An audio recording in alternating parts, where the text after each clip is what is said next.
So, turns out there's a difference between the Disney Theater, the Steve Jobs Theater, and Theater Mode on Apple Vision Pro.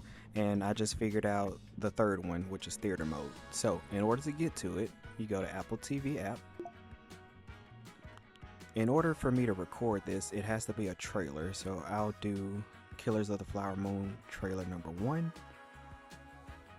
Alright, click the Immersive Environment logo up in the upper left.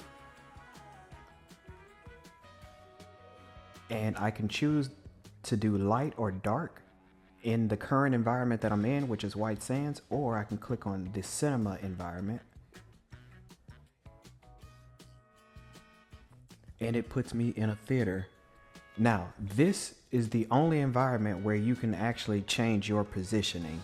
So, if I want, I can bring it up and I can click where it says middle row, and I can go to the front row on the floor.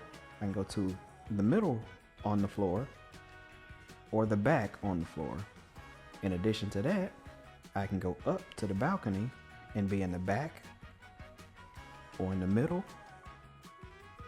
or in the front of the balcony.